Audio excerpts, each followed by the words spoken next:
अगला साल बड़ी आर्थिक चुनौतियों वाला हो सकता है। सरकार की ओर से इन चुनौतियों को लेकर संकेत मिल रहे हैं। केंद्रीय वित्त मंत्रालय ने अगले साल महंगाई, करंट अकाउंट डेफिसिट और एक्सपोर्ट के मोर्चे पर चुनौतियां बढ़ने की आशंका जाहिर की है। बड़ी आशंका अल नीनो के कारण मानसून पर पड़ने वाले असर की है, जिसकी वजह से खरीफ फसलों का उत्पादन घटने की संभावना बढ़ जाती है, जो महंगाई को ईंधन देगी।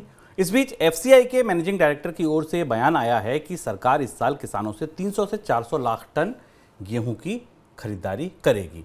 हालांकि सरकारी खरीद के लक्ष्य को लेकर सरकार की तरफ से आधिकारिक घोषणा भी नहीं हुई है। पिछले साल का टारगेट 444 लाख टन का था, जो नहीं हो पाया था। केवल 188 लाख टन की गेहूं खरीद हो पाई थी। गेहूं की खरीद अभी शुरू नहीं हो पाई है और उससे पहले तापमान बढ़ने की वजह से उत्पादन के प्रभावित होने की आशंकाएं जाहिर कर दी गई। अब देखिए, ये तीन बातें हैं। पहली बात, गर्मी बढ़ रही है, उत्पादन कम होगा, उत्पादन में प्रभावित होने की आशंका है। दूसरी बात, गेहूं का जब सरकार खरीदने जाएगी तो वहां पर एमएसपी से ऊपर भाव चल रहा है थोड़ा बहुत, जैसा हमने आपको बताया था। और लक्ष्य इस बार फिर सरकार बड़ा रख सकती है, कितना पूरा होगा ये देखना होगा। और तीसरी सबसे बड़ी चिंता अल नीनो को लेकर। अगर अल नीनो आया तो मानसून पर असर पड़ेगा, बारिश कम होगी और खरीफ फसलें जिनको बारिश की सबसे ज़्यादा ज़रूरत होती है उन पर भी असर पड़ने लग गई उम्मीद है, आशंका है। गेहूं से लेकर चावल तक सब यही बात। सर, अल नीनो की आशंका कितनी गहरी है, पहला सवाल, और अगर ये आता है तो चुनौती कितनी बड़ी हो जाएगी?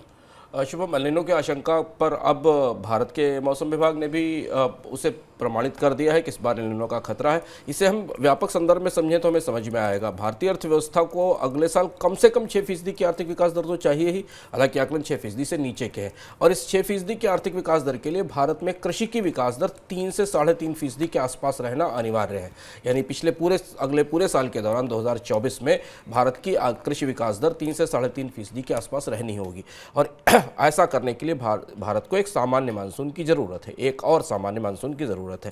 एल नीनो का खतरा इसलिए बड़ा होता जा रहा है कि 2007 और 2013 जैसी मौसमी परिस्थितियां हमें बनती दिखाई दे रही हैं। 2007 में जब इसी तरह से एल नीनो की संभावना दिखाई दी थी और उसके बाद हमने सूखे का असर देखा था, ऐसी स्थिति लगभग 2014 में दिखाई दी थी। और इसलिए ये माना जा रहा है कि अगर मानसून बिगड़ता है या मौसम बिगड़ता है, गर्मी ज़्यादा बढ़ती जिसकी आशंका दिख रही है, तो इसका असर ख़ासतौर से सबसे पहले गर्मी का असर हमें रबी की फसल पर दिखाई देगा और उसके बाद तो खरीफ की फसल जिस पर मानसून का सबसे ज़्यादा असर होता है वहाँ असर दिखाई देगा। और हमें ध्यान रखना ज़रूरी है कि केवल 10 लाख टन की भी कमी भारत के अनाज उत्पादन में हो जाती है अगर पूरे साल में, तो महंगाई पर बड़ा असर पड़ेगा। क्योंकि पिछले साल हमने उत्पादन में थोड़ी सी कमी देखी थी, सरकार की खरीद में कमी देखी थी, लेकिन उसके बाद भी हमने खाद्य महंगाई को रिकॉर्ड स्तर पर देखा बढ़ते हुए पूरे साल के दौरान।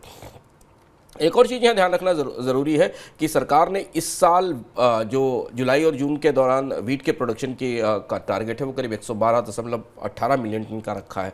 अभी हमारे पास पता नहीं है कि मौसम के असर के कारण जब क्रॉप का अराइवल शुरू होगा, मंडियों में फसल आना शुरू होगी, तो क्या परिस्थिति बनेगी।